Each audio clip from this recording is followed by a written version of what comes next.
Bom dia, irmãos. Graça e paz da parte do nosso Senhor Jesus Cristo. Estamos aqui mais uma vez apresentando aos irmãos uma aula e estamos começando hoje uma nova série de lições.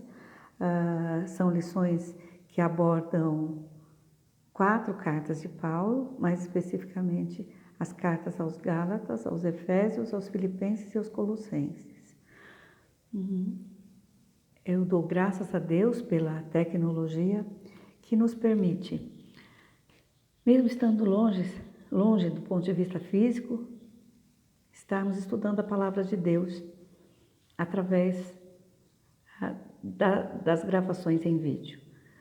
Vamos orar para começar a nossa aula. Em nome de Jesus eu oro agora, te agradecendo, Pai bendito, porque o Senhor nos dá maneiras em que, não estando próximos fisicamente, nós podemos estar reunidos virtualmente através da internet. Obrigada, porque em mais este domingo nós vamos estudar a Tua Palavra e te peço nesse momento que ela seja entendida, que eu possa transmiti-la claramente e de acordo com a Tua vontade e que ela dê frutos na nossa vida. Obrigada, Deus, porque o Senhor nos provê de oportunidades de crescermos no conhecimento da Tua Palavra. Eu oro agradecida em nome de Jesus. Amém. Amados, esta primeira lição não aborda ainda especificamente nenhuma das cartas de Paulo que eu citei anteriormente, mas ela aborda sim as maravilhas, algumas das maravilhas que Deus fez através do ministério do apóstolo Paulo, maravilhas em que Deus usou as mãos de Paulo para agir. Então, nesta lição especificamente, vamos falar de Paulo e do seu trabalho no reino. E falando sobre o apóstolo Paulo, a princípio ele era Saulo de Tarso. Tarso era o sobrenome de Paulo? Não, Tarso foi o lugar onde ele nasceu. A cidade de Tarso atualmente se encontra na região da Turquia, no país Turquia. Naquela época era um centro comercial e cultural do Império Romano. Saulo de Tarso tinha cidadania romana, isso lhe valeu em alguns apuros que ele passou ao longo do seu ministério. Ele não tinha os recursos que nós temos hoje em dia para a pregação do Evangelho, mas a vida de Saulo de Tarso foi dedicada a Deus e foi uma enorme bênção esta que chega até nós hoje. Saulo de Tarso a vida dele foi planejada para que ele fosse um líder da religião judaica. E para isso ele se preparou, para isso ele estudou. E por isso também, a princípio, ele se tornou um perseguidor da fé cristã, porque ele achava que no judaísmo estava toda a verdade. E assim foi, perseguindo cristãos, até que, num dia, a caminho da cidade de Damasco, onde ele iria com autorização para prender e arrastar cristãos, ele teve um encontro fundamental e definitivo na sua vida. Paulo se encontrou com Jesus. E desde então, a vida dele mudou, foi transformada, e Deus então passou a agir e a fazer maravilhas através dele.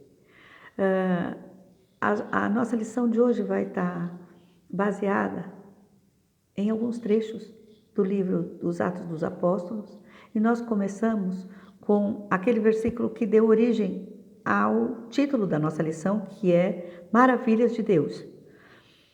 E diz o livro dos Atos, no capítulo 19, verso 11, o seguinte: E Deus, pelas mãos de Paulo, fazia maravilhas extraordinárias. Então nós vamos, ao desenvolver o estudo planejado, descrito aqui pelo autor da revista, vamos ver 5 tópicos em que as maravilhas de Deus se expressam. Em primeiro lugar, as maravilhas de Deus por meio das viagens missionárias. Paulo não teve um encontro com Jesus, se recolheu e passou a viver sozinho, gozando dos benefícios de ser um cristão. Não, as maravilhas de Deus só puderam ser experimentadas porque ele fazia viagens missionárias.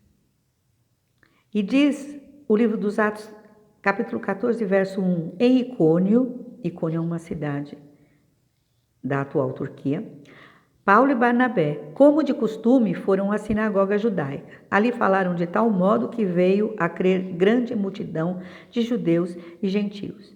Então, Paulo e Barnabé estavam na cidade de Icônio. E é interessante que nessa tradução, este versículo diz, Paulo e Barnabé, como de costume, foram à sinagoga. Então, primeiro, Paulo não guardou a mensagem do evangelho só para si. Ele foi como missionário. E foi com estratégia para pregar o evangelho. Ele sabia aonde ele deveria ir e o que é que ele deveria fazer. Ele foi criado nos costumes da religião judaica. Por isso ele se sentia à vontade de, ao chegar numa cidade, procurar uma sinagoga, onde ele encontraria judeus e também gentios convertidos ao judaísmo, e lá ele poderia propagar as boas novas que ele trazia, as boas novas do Evangelho de Jesus. Portanto, é um exemplo para nós, sabemos que Paulo tinha estratégia para pregar o Evangelho, não era uma coisa que dava um estalo e ele falava, agora vou fazer isso ou aquilo, não, Paulo tinha uma estratégia. E nós temos, por acaso, alguma estratégia para a pregação do Evangelho?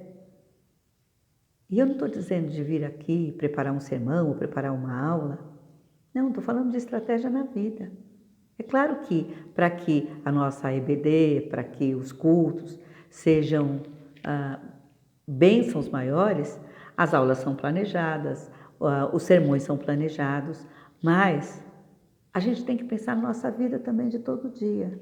Nós já pensamos alguma vez em alguma estratégia pela qual nós poderíamos no dia a dia, na nossa vida, abordarmos as pessoas e apresentarmos a elas o Evangelho de Jesus com estratégia. Mas isso, para fazer assim, com estratégia, nós precisamos dedicar tempo e ter relacionamento com Deus, para que a gente possa planejar as coisas que a gente vai fazer na propagação do reino de Deus, na propagação do Evangelho de Jesus. Então, o primeiro tópico que a gente enfatiza aqui é a pregação do Evangelho precisa de estratégia. E usando a sua estratégia, no final do versículo 1 do capítulo 14, a gente vê que grande multidão de judeus e gentios creu no Evangelho que foi pregado. No segundo tópico, nós vemos que as maravilhas de Deus também se efetuam através da ousadia com que se prega. O versículo 3 de Atos 14 diz assim, os apóstolos ficaram muito tempo em Icônio. Então eles chegaram lá, como de costume dizia o verso 1, foram à sinagoga e ficaram muito tempo em Icônio falando com coragem a respeito do Senhor Jesus. E o Senhor mostrava que a mensagem deles sobre a sua graça era verdadeira, pois ele dava a eles o poder de fazer milagres e maravilhas. E a ousadia com que os apóstolos falavam a respeito de Jesus, teve que ser exercida contra a oposição. Porque no verso 2 de Atos 14, a gente lê que Os judeus que se tinham recusado a crer incitaram os gentios, irritaram-lhes os ânimos contra os irmãos. Então eles precisaram de ousadia para pregar o evangelho e já sofrendo oposição. Em Icônio, Listra e Derbe, cidades da Galácia, hoje Turquia, eles sempre sofreram oposição. Paulo em Listra, inclusive, foi apedrejado e dado como morto. Mas Paulo era ousado na pregação do evangelho. E vejam só, hein? O que atraía as pessoas a Paulo não era, por exemplo, o seu aspecto físico.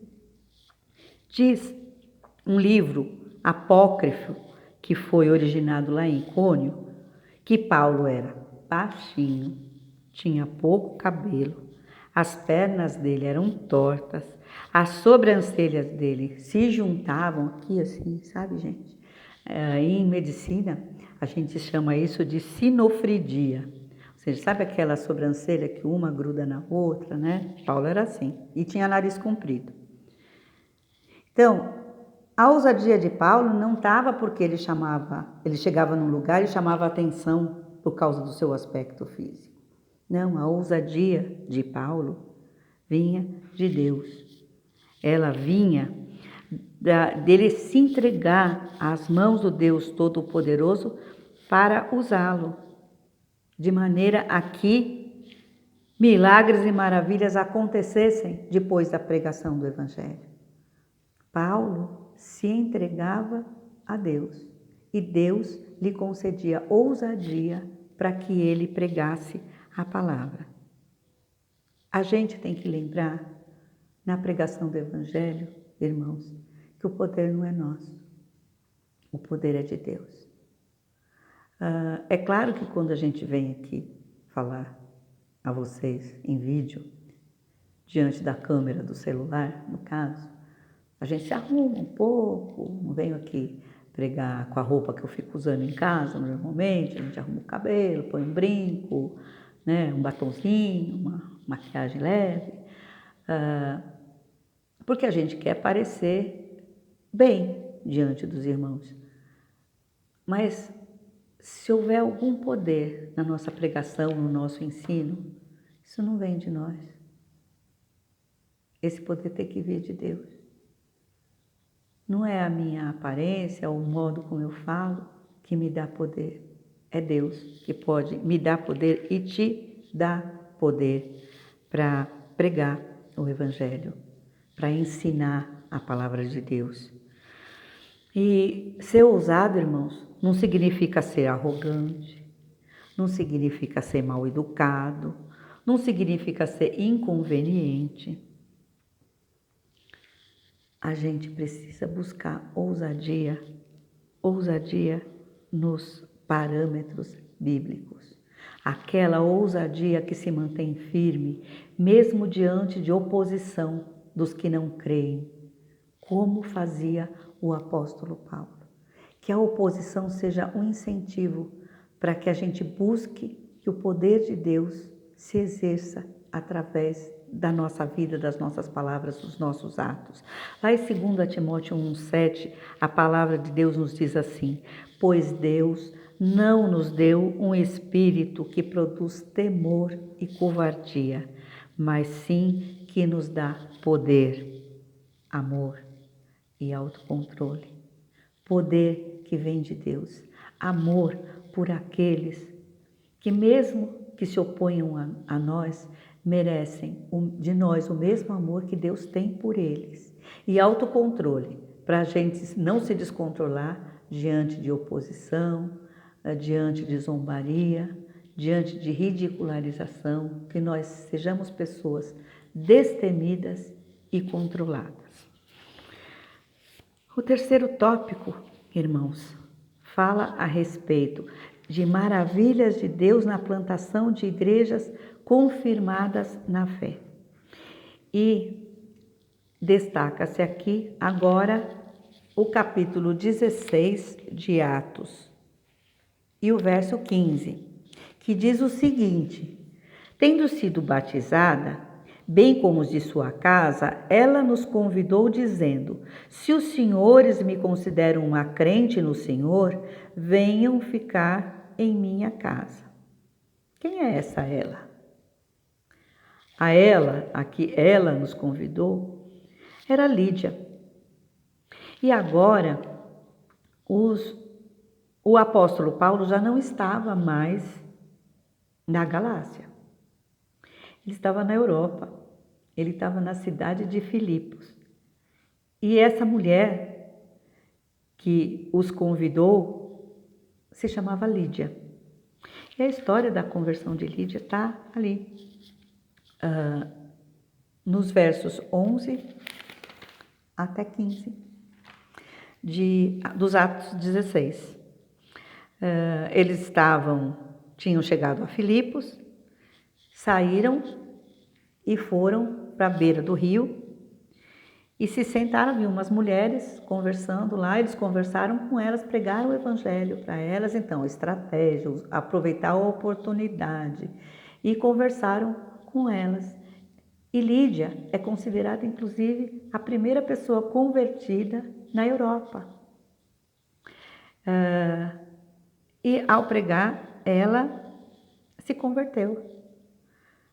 E aí converteu, foi batizada, e esse tendo sido batizada, a gente entende que o batismo é o quê?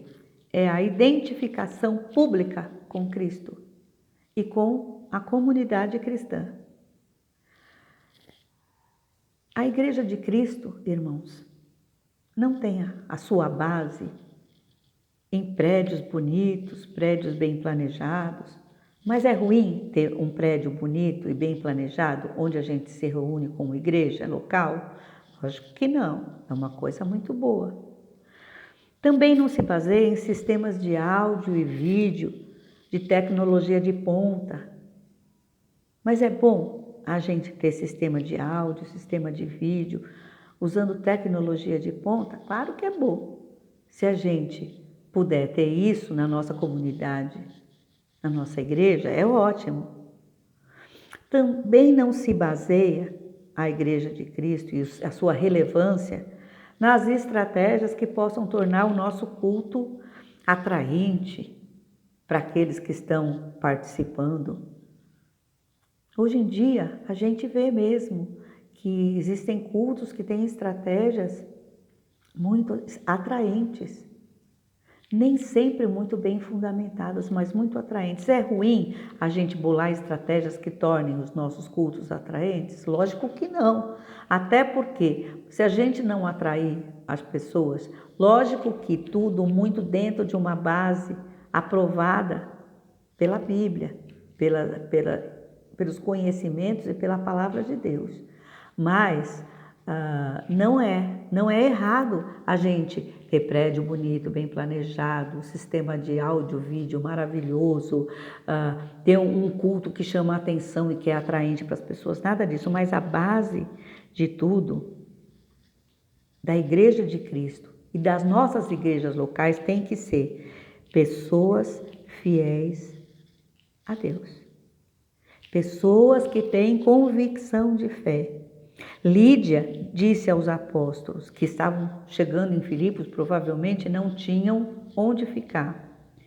Se os senhores me consideram uma crente no Senhor, venham ficar em minha casa. E nos convenceu.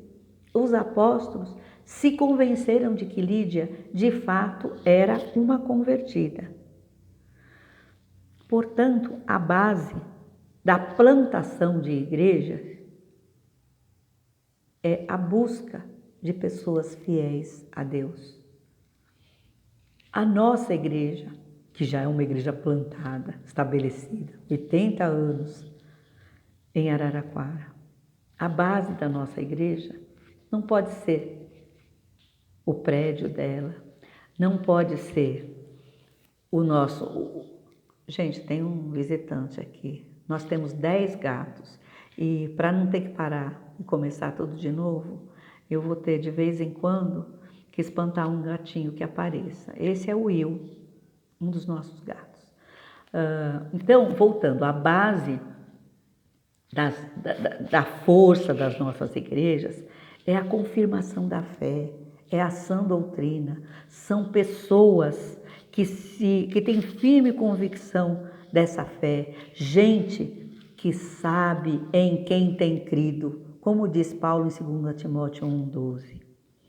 Pessoas que, acima de tudo, por se chamarem cristãs, seguidoras de Jesus Cristo, pessoas que buscam ficar cada vez mais parecidas com aqueles do qual tomam o nome, ou seja, Jesus.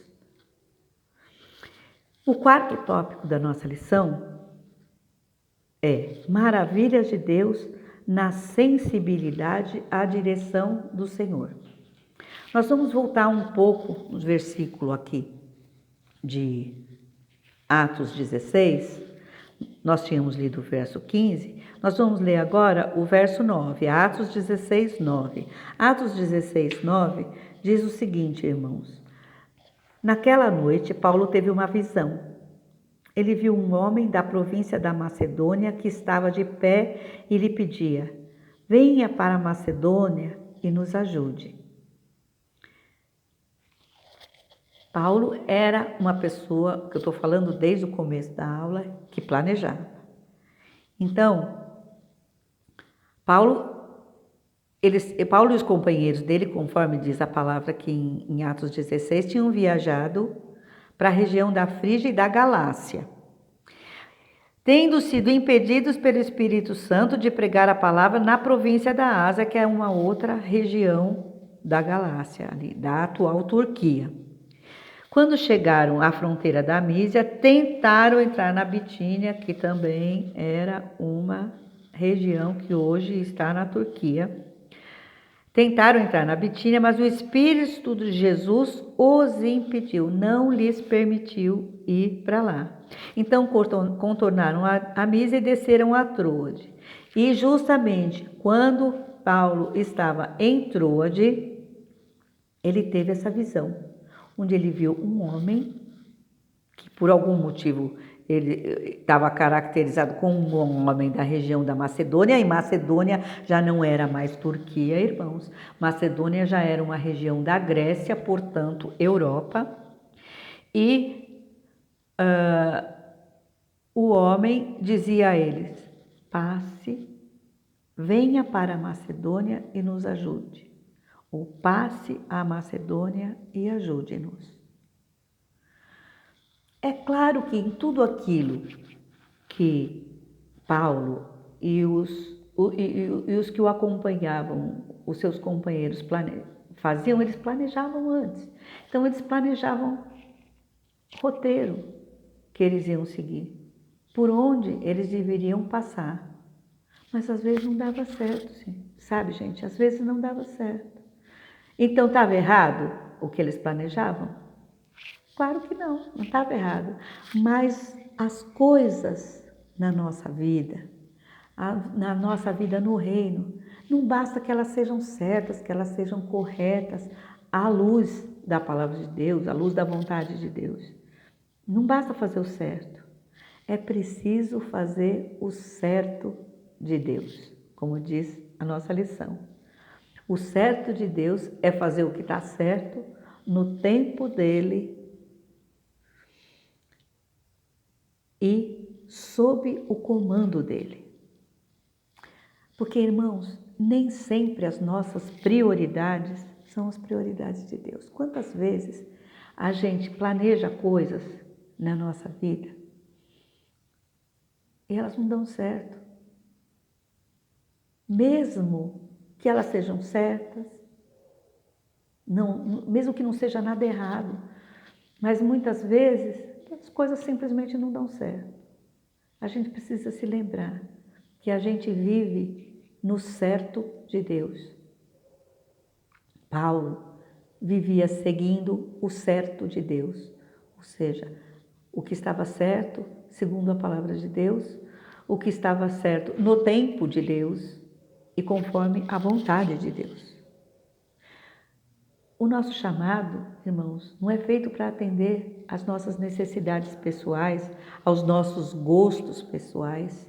O nosso chamado, como igreja, não é para nós atendermos às necessidades e gostos individuais de uma ou outra pessoa ou de grupos formados dentro da igreja, para favorecer pessoas ou favorecer grupos. Deus nos aponta, como igreja, as verdadeiras necessidades que precisam ser atendidas, irmãos. Então, quando alguns dos nossos planos são frustrados, Deus pode estar querendo nos orientar em outra direção. E se nós formos sensíveis à orientação de Deus, se nós formos sensíveis à voz e à vontade dEle, Ele vai nos usar e vai nos abençoar.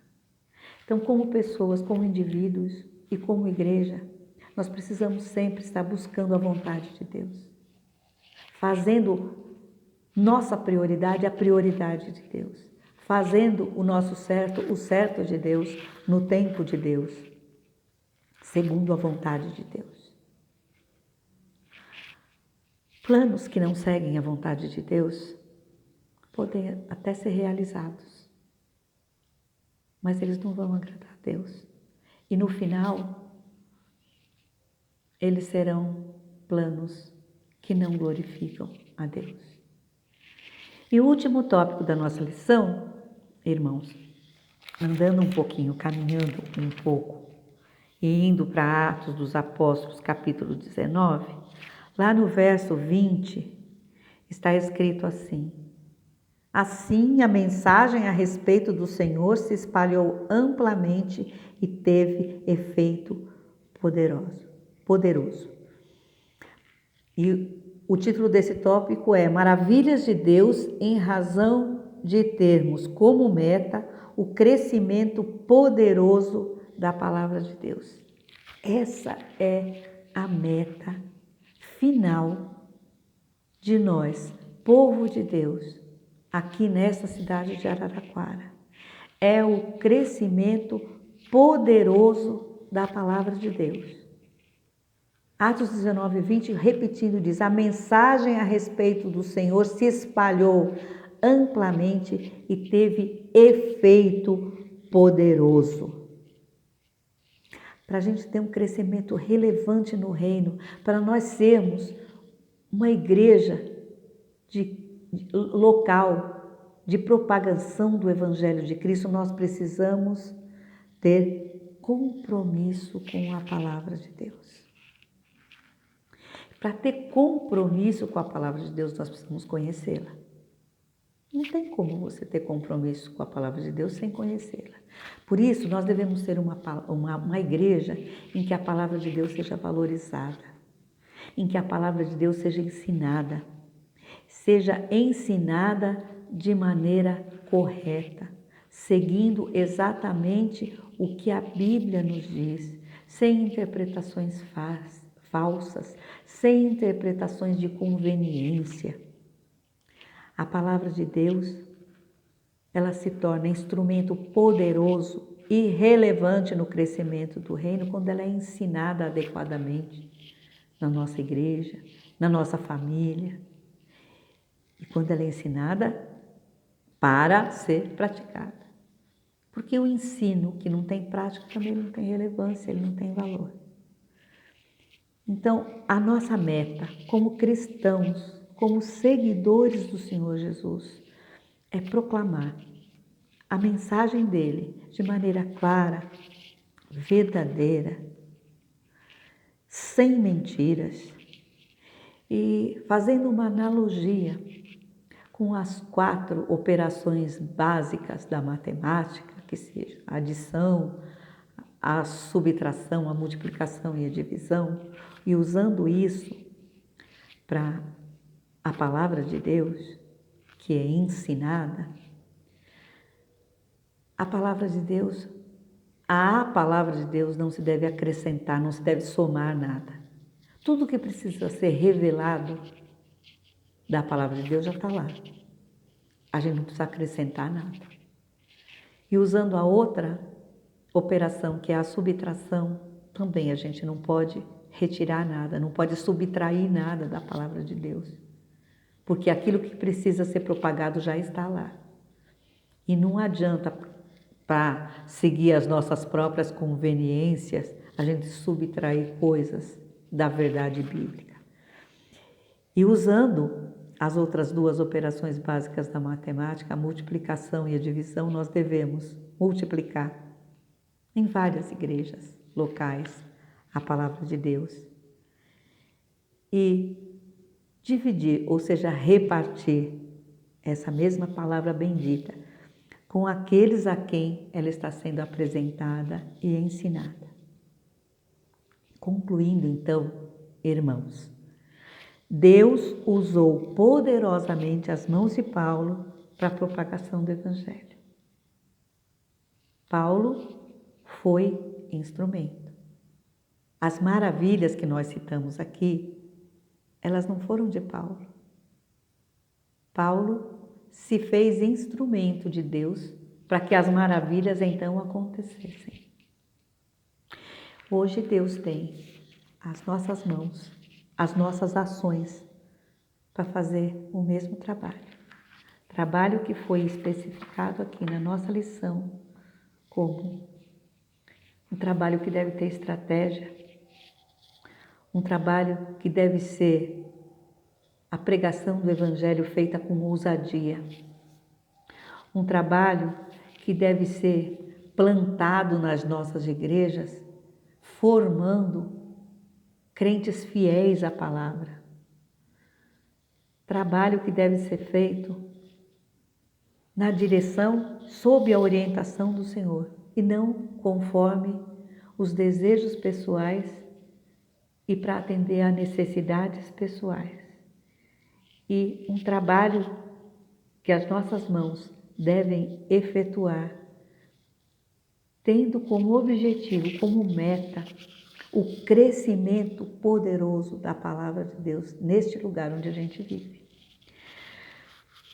Nas próximas lições, as maravilhas que Deus operou através do apóstolo Paulo vão ser o pano de fundo das cartas que ele escreveu aos Gálatas, aos Efésios, aos Filipenses e aos Colossenses. Irmãos, que nós estejamos dispostos a nos apresentarmos sincera e voluntariamente a Deus, para que Ele faça maravilhas através de nós, da nossa igreja. Deus bendito, muito obrigada por o Senhor ter nos dado a oportunidade hoje de nos lembrarmos das maravilhas que o Senhor operou através do trabalho voluntário e dedicado do apóstolo Paulo e de seus companheiros. Que isso que nós aprendemos aqui hoje, que nós conversamos aqui hoje, que isso possa ter relevância na nossa vida, para que nós demos frutos da propagação do teu evangelho, da palavra de Jesus, nós, seguidores de Jesus, que nós tenhamos relevância neste lugar onde vivemos, de modo que o Senhor seja glorificado, de maneira que o trabalho das nossas mãos seja feito de maneira a que frutos sejam colhidos, assim como o apóstolo Paulo o fez no seu tempo, nas igrejas onde ele atuou. Ajuda-nos, Senhor, a ser relevantes. Ajuda-nos, Senhor, a ser instrumento das tuas maravilhas, onde quer que estejamos. Isso nós te pedimos, agradecendo já aquilo que o Senhor há de fazer, em nome de Jesus. Amém. Bom domingo, irmãos. Deus os abençoe e os guarde e os proteja do coronavírus que anda por aí.